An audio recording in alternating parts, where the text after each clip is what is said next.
Hola chicos y chicas, bienvenidos un día más a este vuestro canal, bienvenidos a Nostromo 6 y vamos con un vídeo especial sobre un documental que he visto hace muy poquito y que me ha encantado por varios factores que os paso a comentar. Así que si os interesa saber más de este documental relacionadísimo con la música, quedad conmigo, vamos con el vídeo.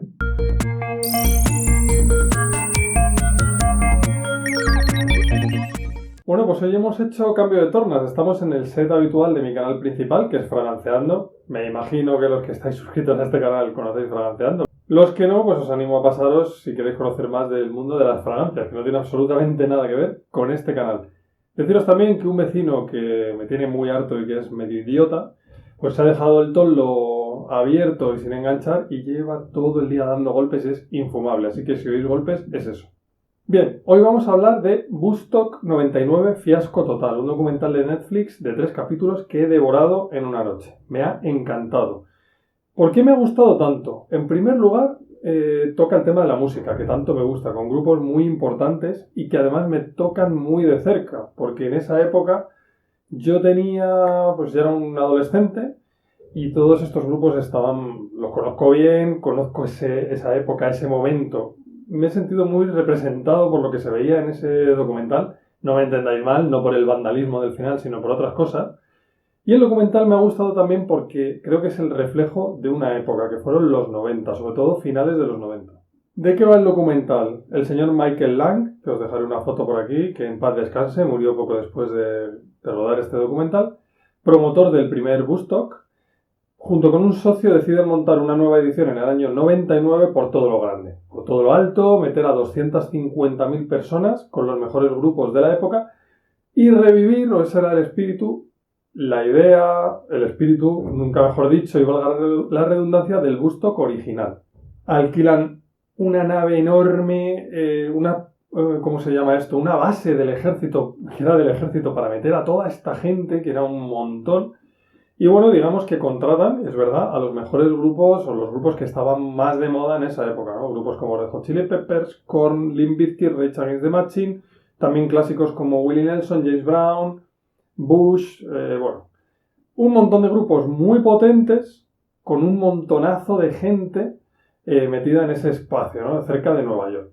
Tras una serie de dudas sobre la viabilidad del proyecto y tal, y con el apoyo del ayuntamiento y, bueno, de inversores, finalmente lanzan el festival y es un éxito de venta de entradas, como no podía ser de otra manera. Porque Woodstock y esos grupos de esa época, brutal.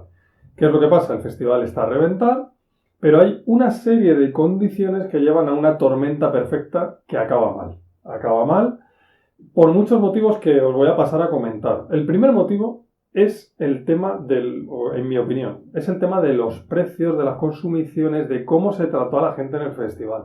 A la gente se la trató como ganado, que una vez pagado su dinero no le importaba nada a la organización, calor extremo, precios abusivos por el agua, malas condiciones sanitarias, no se recogía la basura. Digamos que se intentó ganar el máximo dinero posible de la manera más, no despiadada, pero con pocos escrúpulos, con muy pocos escrúpulos. Se externalizó prácticamente todo, no se tenía control ni de la seguridad ni de la limpieza y fue un desastre. El segundo motivo, y este me hace gracia porque os vais a reír, es que las bandas que fueron a este festival, y lo explican en el propio documental, son bandas que levantan a la gente. Yo me acuerdo, y luego pasaré a historias de Abuelo Cebolleta para contaros cómo era el ambiente que se vivía a finales de los 90 o lo que yo viví. Pero sí que eran bandas que levantaban a la gente, que incitaban a ir un poco contra el sistema, a rebelarse, digamos que te encendían, ¿no? Y pues bandas como Korn, Limp Bizkit en el mismo escenario y tal, se lió.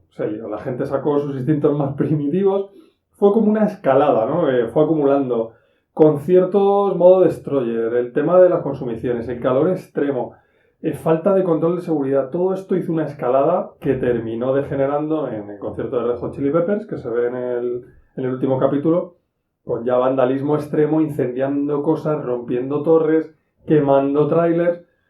Se ve que desde el primer día el ambiente estaba enrarecido, pero el increciendo fue, pero brutal.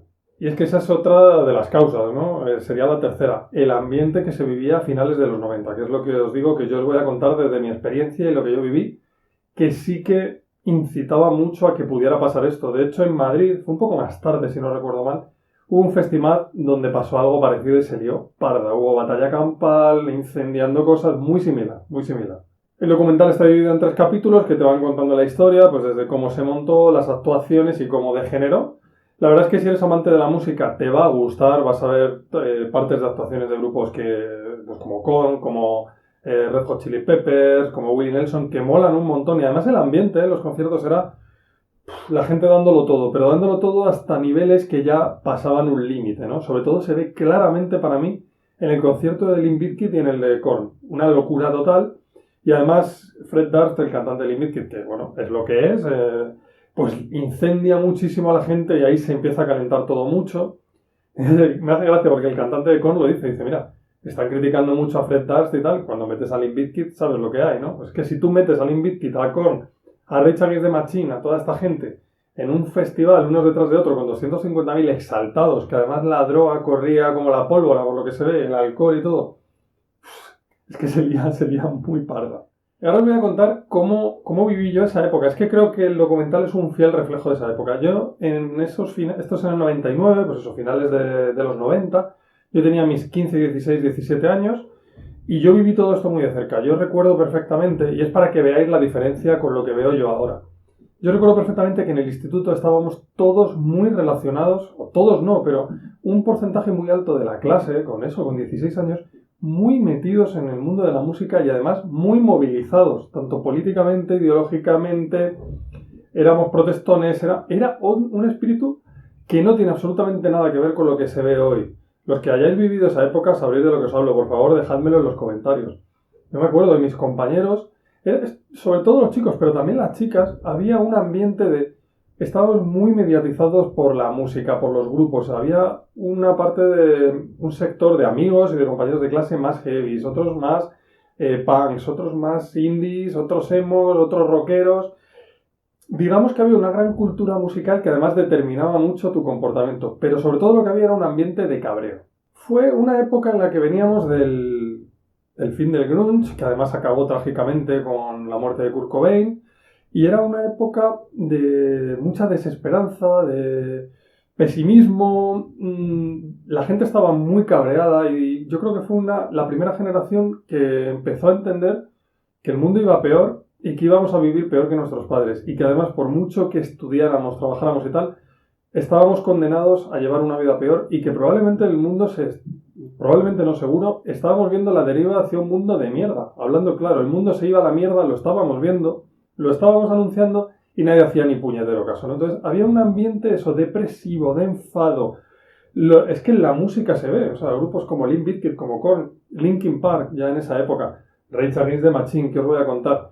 Si oís esos discos de esa época, vais a entender perfectamente el ambiente de que os hablo. También había todavía bandas del post-grunge que estaban pegando fuerte, pues como puede ser Hole, como puede ser Alice in Chains, que también tenían ese tipo de ambiente. Y todo eso, había un ambiente, y voy a decir mucho esta palabra, enrarecido, de cabreo y de desesperanza. Y eso yo lo he vivido de verdad. O sea, yo a lo mejor no tanto como una persona que en esa época tuviera 25 años, pero yo lo he visto ese ambiente.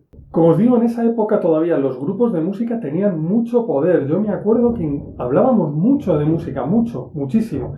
Yo estaba más metido en el grupo, me gustaba mucho el Britpop, la música alternativa, el rock clásico. Muy buenos amigos míos eran muy punks y de rock español, de grupos pues como Extremo Duro, La Polla Records, les gustaba mucho alguno de ellos, Piperrack, me acuerdo, grupos de este tipo. Esa parte estaba más radicalizada, digamos, más politizada. Luego había otra parte que estaba muy en el nu metal, que se llamó, pues eso, de Limp Bizkit y tal. Había otra parte que pasaban de todo esto, ¿no? Y estaban más metidos en grupos pues como Spice Girls, Backstreet Boys y la música más comercial, pero eran los menos. Yo recuerdo que la mayoría estábamos muy metidos en la música y que además nos respetábamos mucho. O sea, yo me acuerdo, lo voy a decir muchas veces. Mis compañeros más metaleros me pasaban discos, yo les pasaba discos de lo que a mí me gustaba, lo poníamos en común. Era una pasada, yo echo mucho de menos esa época, como todos poníamos en común nuestros gustos y aprendíamos los unos de los otros con respeto, era brutal. Eso yo creo que se ha perdido totalmente, bueno, creo no, lo sé, porque ahora iremos con ello. Y es otro de los aspectos que en el documental se ve. Yo, de muy jovencillo, pues tendría 14 años, ya empezaba a ver la MTV y ahí veías grupos como Green Day, podías ver Manic Street Preachers, podías ver canciones de los Sex Pistols, de los Ramones, y en esta época, de finales de los 90, se vio como la MTV ya iba degenerando o iba tirando hacia lo comercial. Backstreet Boys, Spice Girls, NSYNC, este tipo de bandas. Y había una sensación muy de cabreo en el mundo de la música y se ve muy bien en el documental, que de hecho van a por los de MTV a fuego, los que están allí, los asistentes al festival. Y era por eso, yo eso lo he vivido también, el fuck MTV, sois unos vendidos. Veíamos que la televisión y la música estaban tirando hacia unos derroteros que no nos gustaban nada, de lo puro comercial, lo más importante es el negocio. Lo veíamos, y fijaos cómo hemos terminado, en la más absoluta de las miserias, que es en lo que estamos ahora. Es que todo esto me toca muy de cerca, muy de cerca. Estábamos como muy enfrentados, ¿no? A Backstreet Boys, Spice Girls y tal. Ahí sí que se respetaba menos, las cosas como son, hay que reconocerlo. Se insultaba y tal a la MTV, a todo. La gente que escuchaba esta música, digamos que nos cabreaba, que no está bien, pero los veíamos como unos vendidos, unos borregos, que ya os digo que esto no está bien, pero es el ambiente que había. Entonces, se unían varias cosas, ¿no? El sistema que veíamos que estaba yéndose a la mierda, claramente, ¿no? Tanto económicamente como culturalmente. Todo era el negocio. No importaba nada más que el negocio, el exprimir a la gente, tú puedes estudiar, puedes trabajar y tal, que al final vas a ser, digamos, un esclavo del sistema. Eso era lo que entendíamos en esa época. Estaba muy, muy extendida esta idea. Y en este festival de Woodstock todo esto se llevó al extremo, ¿no? Porque se vio claramente cómo se pervirtió el espíritu del Woodstock habitual por negocio. Para sacarles todo el dinero a los chavales. Daba igual su seguridad, daba igual todo, el negocio. Yo me acuerdo también que estaba ya empezando el movimiento antiglobalización, el movimiento anti esto, ¿no? Ante el negocio sin escrúpulos. Y es que Woodstock representó justo eso, el negocio sin escrúpulos, encima utilizando la música que tanto nos gustaba. Y con la MTV de por medio. Cóctel letal y la gente a liarla. ¿Qué pasó al final? Pues que los organizadores tuvieron la feliz idea de cuando la gente estaba ya muy caliente y ya había habido bastantes disturbios que ellos básicamente hacían la vista gorda para seguir ganando dinero. Es que es así. Pues no se les ocurre otra que entregar, creo que es la canción Under the Bridge de Red Hot Chili Peppers, velas a todos los asistentes para recuperar el espíritu del Woodstock original. Al principio muy bonito, todo el mundo con las velas, pero ¿qué pasa? Que empieza a haber incendios, la gente la empieza a liar parda, tienen que parar el festival, que ya habían tenido que parar actuaciones porque se ve perfectamente en la de Fatboy Slim, que creo que fue el día antes o esa misma noche. La gente liando la pardísima, también intentando tumbar una torre de sonido, bueno, un canteo, como decimos en Madrid. Pues claro, les das velas y se lía. Y hay una imagen muy icónica del documental, decidme si lo habéis visto, si vosotros pensáis lo mismo, que a mí me impactó, que fue que pinchan y ponen a Jimi Hendrix en las pantallas y mientras la gente destruyendo todo y quemándolo todo, pero a niveles extremos. Además también hubo un muerto porque le dio un golpe de calor, muchas acusaciones de violación, se escuchan un montón de comentarios machistas. Es que confluyeron muchas cosas ahí. También yo me acuerdo eso a finales de los 90, a principios de los 2000, las mujeres estaban muy cabreadas, querían cambiar las cosas con toda la razón, porque había un machismo que es que se ve en este documental, se ve perfectamente. Y todo esto, cabreo, todos cabreados. Incendio. Total. Tienen que venir los antidisturbios, se lía la de Dios ahí, y Woodstock, que no se ha vuelto a repetir, y dudo mucho que se vaya a repetir. Fue como el fin de un sueño, el fin de una idea, todo se ha ido a la mierda, y al final los 90 para mí están sobre todo marcados por eso, por la destrucción, la desesperanza, la rabia y el enfado. Como os digo, interesantísimo documental, para mí un reflejo espectacular de una época. Yo he visto muchas cosas que me han sido muy familiares, que me han traído recuerdos y que yo he vivido y que yo es que las he visto. Ese ambiente es que se ve en el documental. Por favor, todos aquellos que seáis de más o menos de mi quinta, que os acordéis de estos momentos y tal, dejádmelo en los comentarios si estáis de acuerdo, si no estáis de acuerdo y tal, porque podemos aquí incluso abrir un debate. Ojalá tuviera 1000 suscriptores para hacer algún directo con vosotros y tal, pero de momento falta mucho. También resaltar que para mí es muy significativo el cambio de época, porque si os fijáis, finales de los 90, principios de los 2000, la gente estaba, aparte de enfadada y haciendo cosas que no se pueden justificar, de romperlo todo y todo mandarlo a la mierda y tal, estaba muy movilizada ante lo que considerábamos, estábamos atropellos, salías a manifestarte, Si algo no te gustaba, protestabas.